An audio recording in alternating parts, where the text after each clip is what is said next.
プロシアの歴史4、教皇、ハドリアヌス6世、年表を見ていこうと思います。トルデシアス条約からサラゴサ条約まで分かりやすいように大きく4つに区切ってみようと思います。トルデシアス条約以前を第1章、マゼランの世界一周までを第2章、マゼランの世界一周の後を第3章、サラゴサ条約の後を第4章とします。スウェーデン・チノバスタブ、ルーターの波紋、ポーランド・チュートニック戦争。これらはマゼランの世界一周中の出来事だったのがわかります。ここにハプスブルク家の動きを足してみます。1519年はマゼランが世界一周に出発したのと同時に、神聖ローマ皇帝戦が行われた年だったのがわかります。この時の皇帝戦で選ばれたのはカール5世でした。ハプスブルク家はこの頃までには婚姻政策を通じてスペイン、オランダの領有をほぼほぼ達成していたようです。注目したいのはカール5世の戴冠式1530年。皇帝戦が1519年で戴冠式が1530年、実に11年かかっています。ことがすんなり運ばなかったのだろうなと容易に想像がつきます。それでは今度は戴冠式で冠を授ける人、ローマ教皇の移り変わりを眺めてみようと思います。ルターを破門したレオ10世メディチ家出身が教皇に即位したのは1513年。マゼランの船が世界一周から帰国した年、1522年に教皇に即位したのはハドリアヌス6世。そこからわずか1年後の1523年に教皇に即位したのはクレメンス7世。再びのメディチ家出身。この方はレオ10世の甥にあたる人物でした。大雑把な年表で大まかな流れを追ってきました。ここからはいくつかの出来事に絞って細かく見ていこうと思います。まずはじめに取り上げたいのはハドリアヌス6世というローマ教皇。この方の在位期間は1年と大変短かったです。そこにも驚くのですが、さらに驚くのはこの方がオランダ人だったということです。この時代、イタリア以外の土地の人間がローマ教皇になることはほぼほぼ皆無の時代でした。そして先般、オランダの歴史という動画を作った身からすれば、オランダは後々反ローマカソリック、宗教的寛容を掲げてスペイン・ハプスブルク家からの独立を目指して80年戦争、30年戦争を戦った国でした。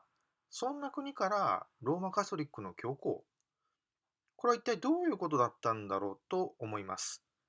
自分なりに考えたことをお話ししてみようと思います。再び年表に戻ります。カール5世が皇帝に選ばれたのは1519年。そして戴冠式が1530年。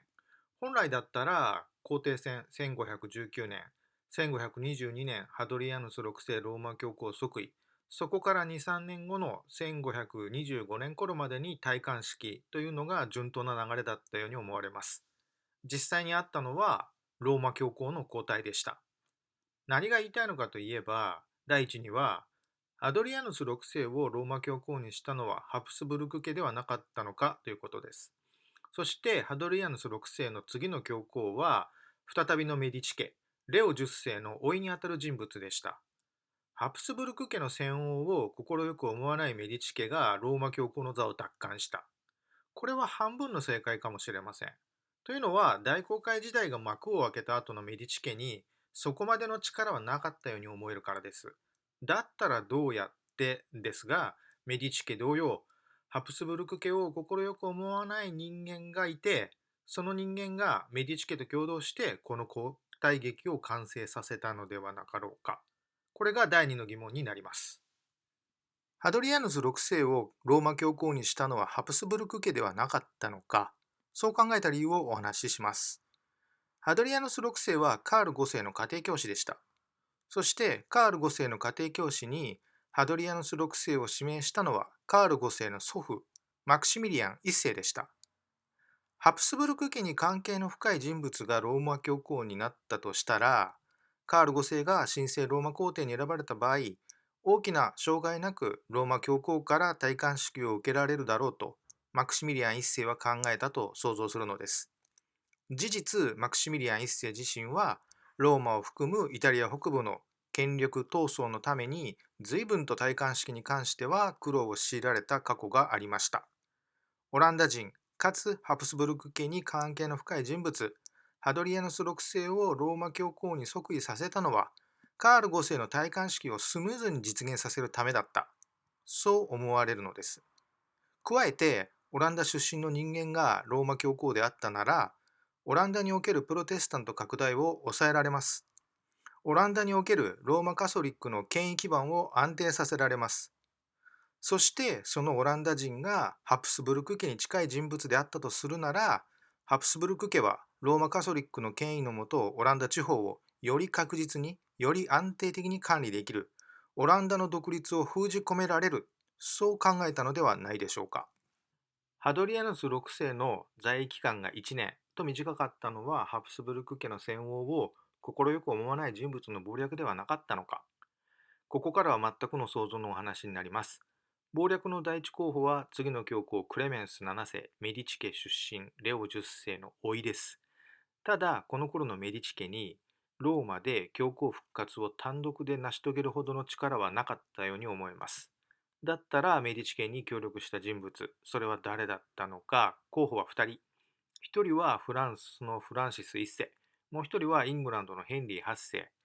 手を貸したのがどちらか1人だったのか、それとも2人だったのかははっきりしません。2人とも1519年の皇帝戦でカール5世に敗れた人物です。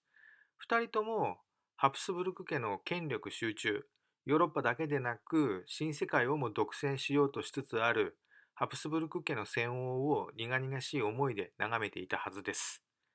フランシス1世は1526年にコニャック同盟という反ハプスブルク系同盟を教皇クレメンス7世と結成しました。もしハドリアヌス6世がローマ教皇だったとしたら、この同盟はとても実現できなかったように思えます。ハプスブルク家に敵外心を抱くフランシス1世と教皇クレメンス7世だったから、この同盟は実現できたように思えます。この頃、ヘンリー8世は海軍の創設とスペイン王の娘との離婚問題で苦労していました。ヘンリー8世がローマでの複雑な事情に積極介入しようとしたのか、ヨーロッパとは距離を置きながら強力な海軍力を準備しつつ新世界独占を計画していたのか、それははっきりしません。ただ、ローマ教皇はヘンリー8世の離婚を認めようとはしませんでした。イングランドについてのお話はここまでにします。コニャック同盟に戻ります。結局これが引き金になって、ローマはカール5世に攻め込まれました。ローマ攻略です。ローマはカール5世に降伏し、カンブレー条約が結ばれ、そして同じ年にはサラゴサ条約も結ばれました。そしてついにようやくカール5世の戴冠式は実現しました。この辺りまでハプスブルク家はヨーロッパ内での最高権力の維持、新世界独占、どちらの目的もほぼほぼ達成できていたように思えます。大航海時代が始まって、ヨーロッパキリスト教社会の秩序・体制が大きく揺らぎつつあった状況を大雑把な年表を追いながら眺めてきました。ヨーロッパキリスト教国は権力闘争と戦争に明け暮れていました。簡単に言うなら、教皇と皇帝が仲違いしている状況で、ヨーロッパキリスト教社会の秩序・体制を安定的に維持することなど、とてもできなかっただろうと思えるのです。中ドニックオーダーが存続するためには、ローマカソリックに決別する必要があったのだと思います。そのためには、教皇・皇帝に代わる強力な後ろ盾、ポーランド王、そしてローマカソリックに代わるキリスト教、プロテスタントが必要だったのだと思います。次回は1519年の神聖ローマ皇帝戦について考えてみようと思います。以上です。ありがとうございました。